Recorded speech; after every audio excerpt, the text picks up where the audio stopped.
ನಮಸ್ಕಾರ ಎಲ್ರಿಗೂ. ಇತ್ತೀಚಿನ ದಿನಗಳಲ್ಲಿ ಒಂದಷ್ಟು ವಿಚಾರಗಳನ್ನು ಕನ್ನಡ ಚಿತ್ರರಂಗದಲ್ಲಿ ಬಹುವಾಗಿ ಮಾತಾಡ್ತಾ ಇದ್ರು.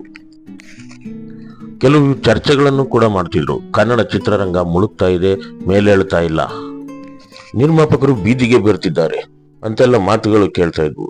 ಓಕೆ, ಅದೇನೋ 100% ನಿಜಾನೇ. ಆದ್ರೆ ಕನ್ನಡ ಚಿತ್ರರಂಗಗಳು ಓಡ್ಲಿಲ್ಲ, ದುಡ್ಡು ಮಾಡ್ಲಿಲ್ಲ ಅಂದ್ರೂ ಪರವಾಗಿಲ್ಲ. ಕನ್ನಡ ಚಿತ್ರರಂಗಕ್ಕೆ ಸಂಬಂಧಿಸಿದ ಕೆಲವು ಅಹಿತಕರ ಘಟನೆಗಳು ಇವತ್ತು 25 ದಿನಗಳನ್ನ ಪೂರೈಸ್ತಾ ಇದ್ದಾವೆ. ಕನ್ನಡ ಚಿತ್ರರಂಗದ ಇತಿಹಾಸ ಒಂದು ಕಡೆ, ಆದರೆ ಬೇರೆ ಭಾಷೆಯ ಚಿತ್ರಗಳನ್ನು ಕನ್ನಡಕ್ಕೆ ಡಬ್ ಮಾಡಿ ಬಿಡುಗಡೆ ಮಾಡಲು ಇಲ್ಲಿಗೆ ಬರ್ತಾ ಇದ್ದಾರೆ. ಪರಭಾಷೆಯ ಸಿನಿಮಾ ನಾಯಕರುಗಳು ಸ್ವಲ್ಪ ಯೋಚನೆ ಮಾಡಿ ಮಾತಾಡಬೇಕು. ಅಲ್ಲಿ ನೀವು ಹೇಗೆ ಸಾರ್ವಭೌಮರೋ ಹಾಗೆ ಕರ್ನಾಟಕದಲ್ಲಿ ಕನ್ನಡಿಗನೇ ಸಾರ್ವಭೌಮ.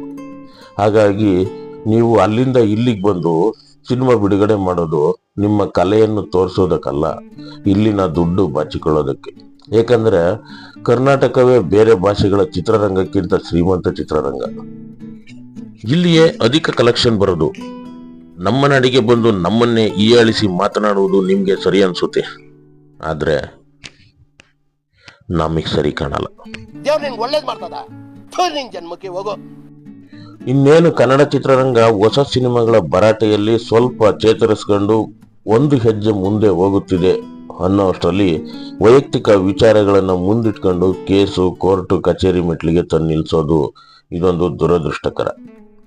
ಇದ್ರ ಮಧ್ಯೆ ನಟನಾ ಚಾನ್ಸ್ ಕೊಡ್ತೇನೆ, ನೀವು ಬೆಡ್ ಶೇರ್ ಮಾಡಿ ಅನ್ನೋದು ಕೆಲವು ನಿರ್ದೇಶಕರು, ನಿರ್ಮಾಪಕರು ಮಾಡುವ ಕೆಲವು ಸಣ್ಣ ಕೃತ್ಯಗಳಿಗೆ ಇಂದು ಚಿತ್ರರಂಗವೇ ತಲೆ ತಗ್ಸಿ ನಿಲ್ಲುವಂತೆ ಮಾಡಿದೆ. ಇದ್ರ ಮಧ್ಯೆ ಒಂದು ದೊಡ್ಡ ಘಟನೆನೂ ನಡೆದೋಗಿದೆ, ಒಂದು ಮರ್ಡರ್ ಕೇಸ್.